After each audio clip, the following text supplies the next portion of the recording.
Pernahkah Anda mendengar seseorang menyuruh individu dengan ADHD untuk sekadar coba lebih fokus? Berdasarkan penjelasan medis, menyuruh orang dengan ADHD untuk fokus saja itu sama konyolnya dengan menyuruh orang yang rabun jauh untuk melihat dengan jelas tanpa bantuan kacamata. Ini bukanlah masalah kemauan, melainkan masalah anatomi dan kimiawi biologis.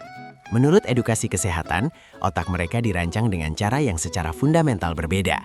Hari ini, kita akan mengungkap rahasia medis di balik otak ADHD dan mengapa nasihat usang tersebut justru menjadi nasihat terburuk yang bisa Anda berikan kepada mereka. Mari kita telaah lebih dalam melalui lensa ilmu syaraf. ADHD atau Attention Deficit Hyperactivity Disorder bukanlah sebuah kelemahan karakter atau tanda kemalasan. Berdasarkan penjelasan medis, ini adalah kondisi perkembangan syaraf neurobiologis yang sangat kompleks. Pemindaian otak secara langsung menunjukkan adanya perbedaan aktivitas pada area korteks prefrontal, yakni pusat kendali utama otak yang bertanggung jawab atas perencanaan, fokus, dan pengambilan keputusan. Ketika kita melihat struktur mikroskopis ini, menjadi sangat jelas bahwa individu dengan ADHD memproses informasi dan rangsangan melalui jalur neurologis yang tidak sama dengan otak neurotipikal.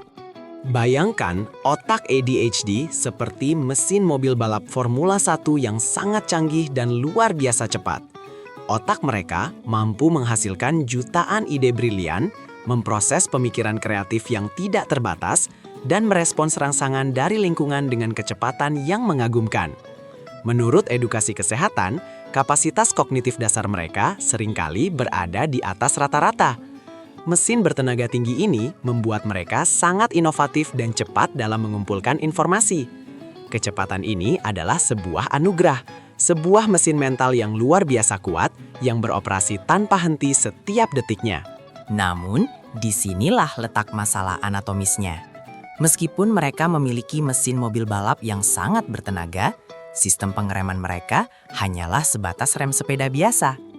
Berdasarkan penjelasan medis, rem ini mewakili fungsi eksekutif otak. Fungsi eksekutif adalah kemampuan kognitif yang memungkinkan kita untuk menghentikan impuls, menyaring gangguan, dan mengarahkan fokus secara sengaja.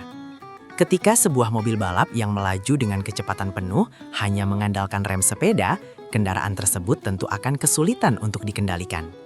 Inilah yang terjadi ketika seseorang dengan ADHD mencoba duduk diam dan memfokuskan perhatian pada instruksi yang statis. Untuk memahami mengapa fenomena rem sepeda ini terjadi, kita harus melihat ke tingkat mikroskopis di dalam sistem syaraf pusat. Komunikasi antar sel otak mengandalkan zat kimia pembawa pesan yang disebut neurotransmitter. Salah satu yang paling krusial untuk mengatur fokus dan motivasi adalah dopamin.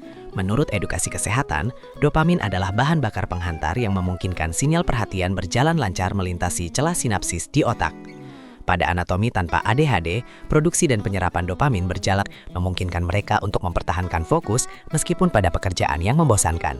Berdasarkan penjelasan medis, otak individu dengan ADHD mengalami disregulasi pada sistem transmisi dopamin ini. Transporter dopamin di dalam otak mereka bekerja terlalu efisien, menyapu bersih molekul dopamin dari celah sinapsis sebelum sel saraf berikutnya sempat menerimanya secara utuh. Akibatnya, rantai sinyal motivasi dan fokus menjadi terputus di tengah jalan. Kekurangan pasokan dopamin ini menyebabkan rasa lapar neurobiologis secara terus-menerus. Otak mereka secara harfiah kelaparan akan stimulasi, yang menjadi sebab akibat medis mengapa mereka secara tidak sadar selalu mencari hal-hal baru yang bisa memicu pelepasan dopamin tambahan. Oleh karena itu, menyuruh mereka untuk coba lebih fokus adalah instruksi medis yang sangat tidak relevan. Ketika pasokan zat kimia dopamin tidak mencukupi, fungsi eksekutif pada korteks prefrontal tidak bisa diaktifkan secara optimal, tidak peduli seberapa keras mereka memaksakan diri. Menyuruh mereka berusaha lebih keras tanpa intervensi yang tepat hanya akan menciptakan kelelahan syaraf yang parah. Menurut edukasi kesehatan, ini murni masalah biologi kimiawi. Ketidakmampuan memusatkan perhatian pada instruksi Anda sama sekali bukanlah bentuk pembangkangan, melainkan hasil langsung dari kondisi sinaptik otak yang kesulitan mengunci satu sinyal dominan. Korteks prefrontal bertindak layaknya seorang konduktor orkestra di dalam otak, bertugas mengatur instrumen bagian mana yang harus bermain dan bagian mana yang harus diam. Berdasarkan penjelasan medis, pada susunan syaraf ADHD, konduktor ini sedang tertidur atau kehilangan daya akibat kekurangan pasokan dopamin. Kondisi ini memicu setiap instrumen di dalam otak untuk bermain secara bersamaan dengan volume maksimal tanpa adanya sinkronisasi. Tidak ada filter alami yang menyaring suara latar belakang lingkungan atau pikiran acak yang tiba-tiba muncul, karena semua rangsangan diproses sebagai hal yang sama pentingnya secara neurologis. Namun, ada satu paradoks klinis yang sering disalahartikan oleh masyarakat umum, yaitu kondisi medis yang dikenal sebagai hyperfokus. Mengapa mereka bisa melakukan hobi yang menantang selama berjam-jam tanpa henti, tetapi tidak bisa berkonsentrasi 5 menit untuk tugas rutin? Menurut edukasi kesehatan, hal ini terjadi karena tugas yang memiliki rangsangan tinggi akan memicu lonjakan dopamin yang masif secara tiba-tiba di otak mereka.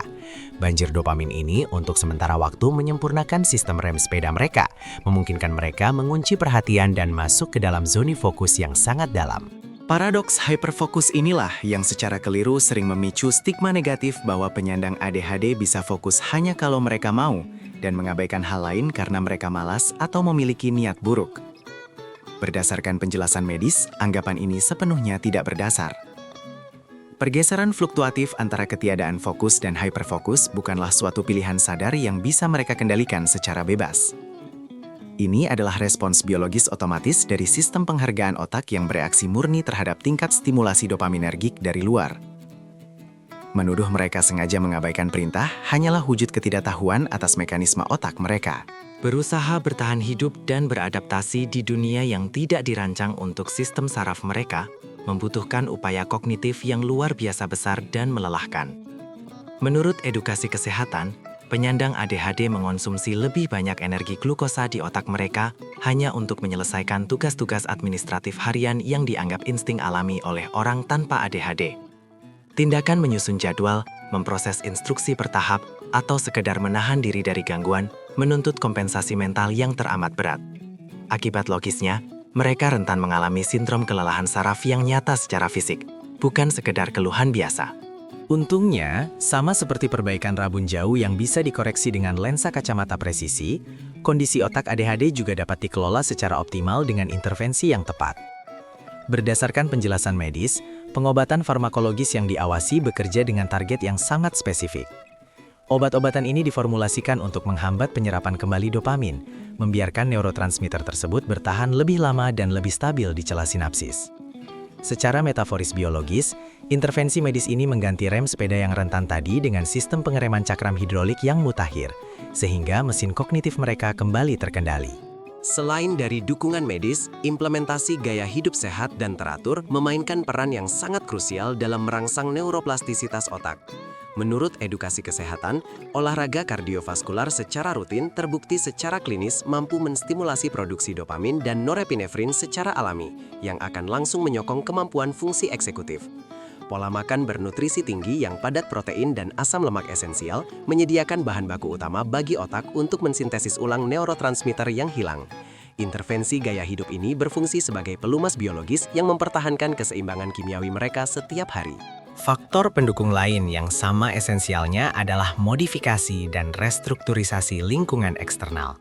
Berdasarkan penjelasan medis, karena individu dengan ADHD memiliki keterbatasan pada kapasitas ingatan kerja internal, mereka sangat terbantu dengan memindahkan fungsi memori tersebut ke alat bantu lingkungan eksternal.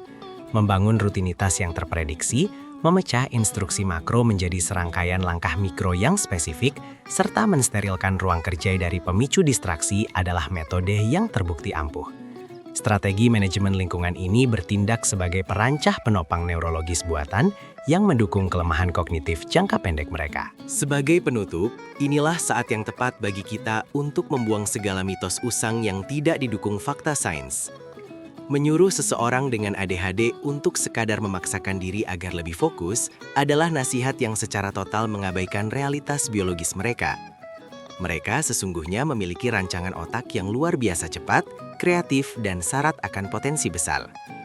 Menurut edukasi kesehatan, hal utama yang mereka perlukan bukanlah penghakiman buta, melainkan pemahaman medis yang valid, dukungan klinis, dan strategi berbasis bukti. Dengan sistem rem yang diperbaiki, potensi mesin balap mereka akan melaju sempurna.